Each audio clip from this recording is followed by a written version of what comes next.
Updates చూసుకుంటే టాలీవుడ్ నటి Manchu Lakshmi ED విచారణ ముగిసింది. బెట్టింగ్ యాప్ కేసులో భాగంగా ఈ రోజు ఉదయం 11 గంటలకు బషీరాబాగ్లోని ఎన్ఫోర్స్మెంట్ డైరెక్టరేట్ కార్యాలయానికి వెళ్లిన మంచు లక్ష్మిని ఈడీ బృందం దాదాపు 3.5 గంటల పాటు విచారించింది. ఈ సందర్భంగా తన బ్యాంకు ఖాతాలకు సంబంధించిన 5 ఏళ్ల లావాదేవీలను ఈడీ అధికారులకు లక్ష్మి అందించారు. బెట్టింగ్ యాప్స్ ప్రమోట్ చేసిన సెలబ్రిటీలకు జూలై 21న ఈడీ సామాన్లు జారీ చేసిన సంగతి తెలిసింది. ఈ కేసులో జూలై 30న ప్రకాష్ రాజ్, ఈ నెల 6న విజయ్ దేవరకొండ, 11న హీరో రానా ఈడీ ముందు హాజరయ్యారు. షెడ్యూల్ ప్రకారం ఈ రోజు మంచు లక్ష్మి విచారణకు హాజరయ్యింది. బెట్టింగ్ యాప్ కేసులో నమోదైన వేర్వేరు ఎఫ్ఐఆర్ల ఆధారంగా ED enforcement case information report register చేసిన సంగతి తెలిసింది. లోన్ యాప్స్ ప్రచారకర్తలుగా వ్యవహరించిన మొత్తం 29 మందిని ఈసీఐఆర్లో చేర్చింది.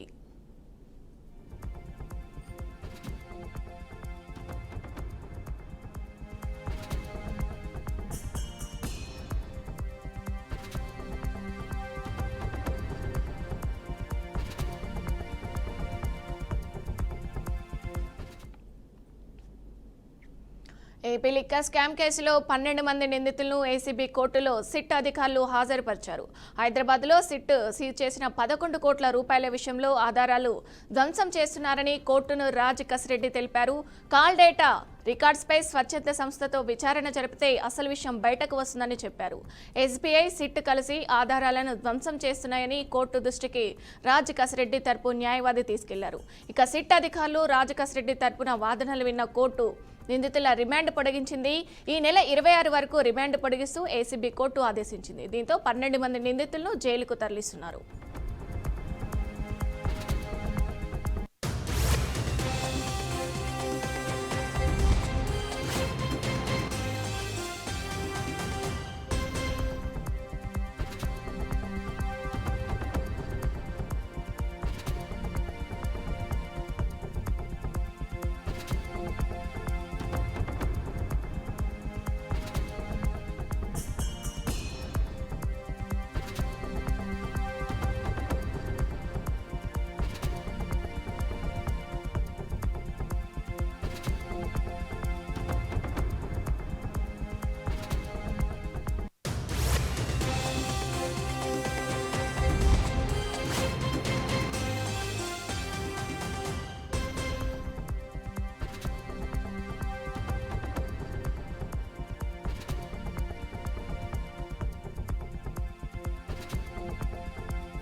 వాతావరణ శాఖ అంచనాల ప్రకారం రాష్ట్రంలో భారీ నుంచి అతి భారీ వర్షాలు కురిసే సూచనల నేపథ్యంలో రాష్ట్ర ప్రజానీకానికి ముఖ్యంగా ములుగు జిల్లా ప్రజలకు మంత్రి సీతక్క అప్రమత్తత సూచనలు చేశారు.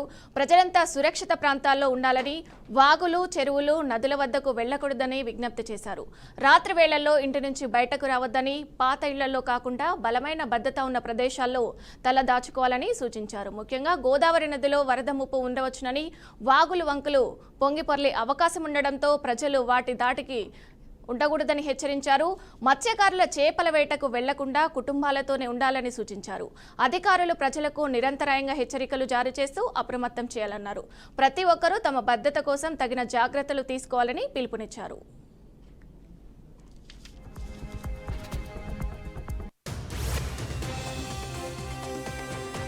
అందరికీ కూడా ఒక విజ్ఞప్తి, మరి ఇప్పటికే వాతావరణ శాఖ తెలిపినటువంటి వివరాల ప్రకారం భారీ నుంచి అతి భారీ వర్షాలు పడేటువంటి అవకాశం ఉన్న దృష్ట్యా మరి అందరూ కూడా అప్రమత్తంగా ఉండి వాగుల దగ్గర కానీ, చెరువుల కాడికి కానీ మరి రాత్రిపూట బయటికి రాకుండా జాగ్రత్తగా ఉండాలి.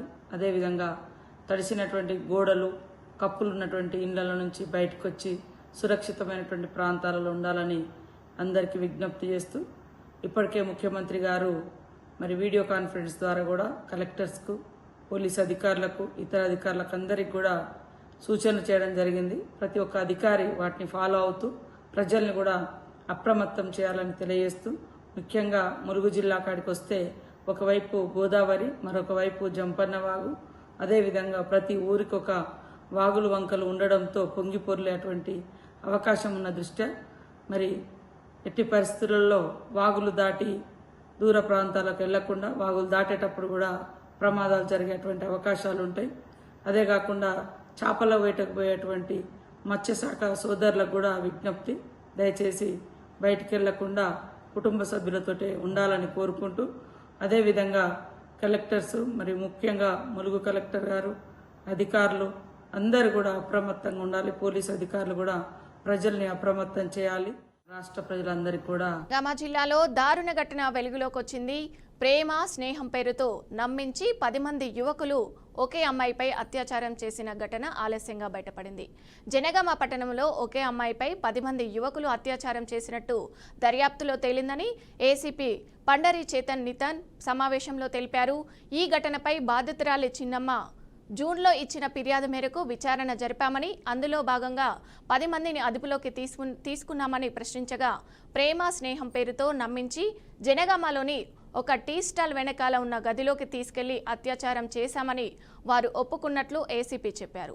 అదేవిధంగా వారిలో ఒక యువకుడు ఆ అమ్మాయిని గోవాకు తీసుకెళ్లి పలుమార్లు అత్యాచారం చేశానని అంగీకరించినట్టు ఏసీపీ వెల్లడించింది. ఈ ఘటనపై కేసు నమోదు చేసి నిందితులను రిమాండ్కు పంపించినట్లు ఏసీపీ తెలిపారు.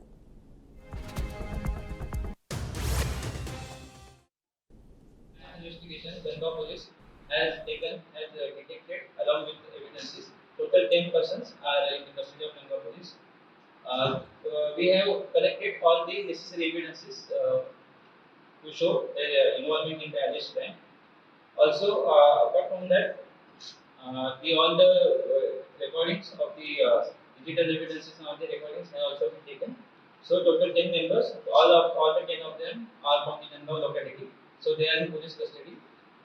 As per the line of investigation procedure in the CRPC, all the 10 members will now be produced for medical test, and after that they will be remanded in the front of the court.